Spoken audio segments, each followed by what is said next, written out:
Guys, welcome back to my channel Nisha with family YouTube channel. आज मैं आपको बताने वाली हूँ अपने चैनल में कि ईश्वर कभी किसी को सजा नहीं देते। बहुत लोगों को शिकायत होती है ना कि भगवान तो 24 घंटा मन में परेशान करते रहता है। कहू कहू दर्द दे देगो, कहू पीर दे देगो, हमारे संग ही बुरा होता रहता है। मेरी बमोड़ा की चोट लग गई, मेरा नुकसान है गो, मेरा ये है गो, मेरा वो। भाई, भगवान कभी किसी को सजा नहीं देते। हमारे कर्म ही हमारे सामने लौट कर आते हैं। हमारे किए हुए गुनाहों के कर्म ही हमारे सामने लौट कर आते हैं। इसलिए अपने जीवन में जो भी करो, बड़ा सोच समझ कर करना चाहिए, क्योंकि निस्वार्थ तो कुछ नहीं होता। और ईश्वर के यहाँ पर तो बिना बदले के कुछ होता ही नहीं है। आप जो भी गुनाह करोगे, आप एक चीज ध्यान रखिए, आपकी वाणी सर्वोत्तम है। आपकी वाणी से ज्यादा सर्वोत्तम आपकी जिंदगी में किए हुए कर्म हैं। उनके अलावा ईश्वर की भक्ति मांगती नहीं कुछ भी। फूल चढ़ाना, बेलपत्र चढ़ाना, दूध चढ़ाना, गंगा जल से निभाना, ये आडम्बना है। ये अपनी विवेचना है, अपना ही जीवन का आधार है, आलोचना है। ये हमारे बनाए हुए स्वार्थ के हैं कि हम भोलेनाथ को गंगा जल से नहलाएंगे, माँ पार्वती को श्रृंगार चढ़ाएंगे। अच्छी बात है, भक्ति का किसी से कोई अवलोचन नहीं होता। भक्ति निस्वार्थ है, जो जिस हाल में करना चाहे कर सकता है।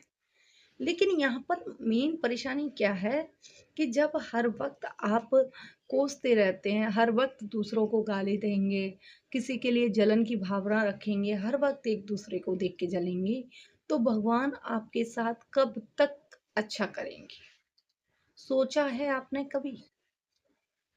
भाई, वो क्यों सजा देने लगे बताओ? आपने आप भूल जाते हो एक चीज, इंसान बहुत जल्दी भूल जाता है। वो इतना स्वार्थी होता है ना कि वो अपने किए हुए कर्मों को ही भूल जाता है कि मैंने क्या कहा था किसी से।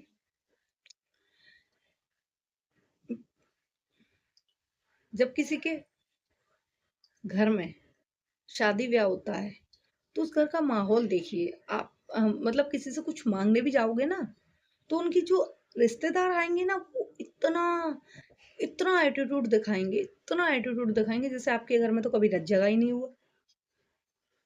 और जब कुछ दिनों बाद वो लोग लौट कर आते हैं और शादी ब्याह संपन्न हो जाते हैं, आप उनके पड़ोसी होते हो, रिश्तेदार होते हो, बगल वाले होते हो, जो भी होते हो, जो भी आप उनके शादी वाले के घर के कांटेक्ट में लगते हो, जब आप वो इंसान आपके दरवाजे पर आके खड़ा हो जाता है, आपको सच में इतनी तेज का गुस्सा आता है ना। रियल में मुझे खुद इतनी तेज का गुस्सा आता है कि ये मेरे दरवाजे के सामने खड़ा ही क्यों, इसको भगा दूं। तब आप सोचते हो, यार हम बाके फलाने के दरवाजे पे गए, बहाने मनते एक गिलास पानी की भी नहीं पूछी। हाँ, और वो खड़ी खड़ी देखती रही, ना बा ने पूछी ना बाकी मैया ने पूछी। बताओ कैसे आदमी है। भाई, वो पूछता क्यों? क्यों पूछता, आप बताइए? कर्म तो आपने खराब किए, वैल्यू आपने उसकी घटाई, इज्जत आपने पहले उनकी नहीं की, तो बाद में वो आपकी वैल्यू कैसे कर लेगा? दिल तो उसके भी पास है, दिमाग उसके भी पास है ना? हार्ड फीलिंग्स जो आपके पास है वो उसके पास है। पर फर्क क्या था? जब आप शादी में आए तो आपने घमंड दिखाया, अहंकार दिखाया, अपना खुद का मान जरूरत से ज्यादा घटा लिया। तो फिर ईश्वर को क्यों दे रहे हो दोष? ऐसे ही कुछ लोगों को मैंने देखा है। मतलब अगर कोई लेडी विधवा हो गई है, ठीक है, जिसके हस्बैंड नहीं होते हैं, उन्हें विडो बोलते हैं। तो जैसे कोई लेडीज विधवा हो गई है हिंदी में, ठीक है, तो उस लेडी का उस विधवा होने में अपना क्या दोष था? क्या उसने खुद कहा कि मैं विधवा हो जाऊं? या उसको खुद ने अपने पति को नहीं कहा ना मरने के लिए? उसका अपना क्या दोष था? उस औरत का निजी अपना क्या दोष था कि वो विधवा हो गई? लेकिन गुनाह था ना, जब आपके पति बीमार होते हैं, आपके घर में हारी परेशानी होती है, दिक्कतें चल रही होती हैं, समस्याएं चल रही होती हैं, तो आपको अपनी वाणी का बहुत सदुपयोग करना चाहिए। बहुत सही तरीके से वार्तालाप करनी चाहिए, बहुत कम ही बोलना चाहिए। अब जैसे हमारे यहाँ पर मैं आपको एक किस्सा सुनाती हूँ आज अपनी वीडियो में, कि हमारे घर के पास में एक लेडी थी जिनके हस्बैंड को हार्ट अटैक की प्रॉब्लम थी। ठीक है। तो कर्म, यार कर्म किसी को नहीं बख्शते। और यहाँ मैं कर्म से रिलेटेड बता रही हूँ आपको इस वीडियो में। मैं समझा भी रही हूँ आपको क्या करना चाहिए। तो जैसे उनकी बेटियां थी, तो वो सामान लेने चली जाती हैं।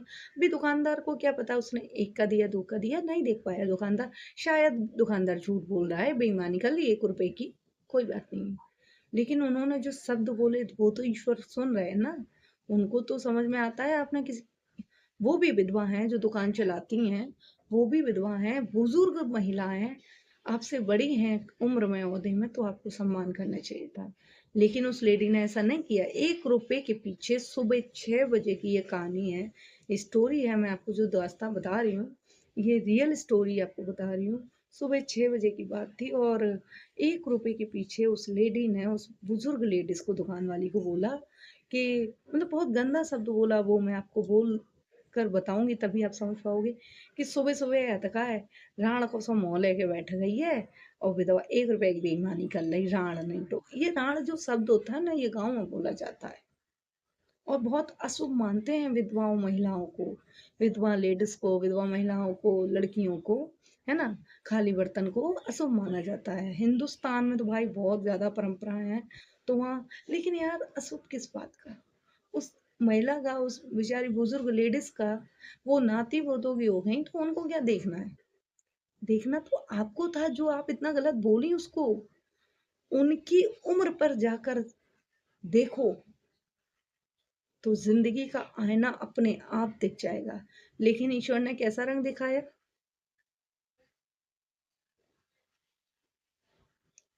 5 मिनट वो लड़ाई हुई, शांत हो गए। शांत होने के बाद जब उसने इतना गलत लफ्ज बोला, तो कितना बुरा लगा उस लेडीज को। लेकिन ईश्वर की विडंबना देखिए, ठीक 4 महीने बाद सुबह 6 बजे, जिस लेडीज ने दूसरी लेडीज को बोला, दुकान वाली अम्मा को, उस लेडीज का हस्बैंड पहले से ही बीमार था। ठीक 4 महीने बाद सुबह 6 बजे ही उसके हस्बैंड की डेथ हो जाती है। तो आप बताइए, उसकी डेथ हो जाती है और वो लेडी भी विधवा हो जाती है। क्या एक लेडी को एक लेडीज का आविष्कार करना था, कि एक लेडी दूसरी लेडी को हकदार थी गलत बोलने के लिए। अब ये बताइए, जब वो विधवा हो गई, तो इसमें अपना तेरा भी तो दोष नहीं था। तुम्हारा पति जो एक्सपायर हुआ, तुमने खुद भी तो नहीं मारा जानबूझकर, भाई वो बीमार थे और वो एक्सपायर हो गए, तो उसमें तुम्हारा भी अपना कोई हित नहीं, अपना स्वार्थ नहीं, तुमने खुद नहीं चाहा।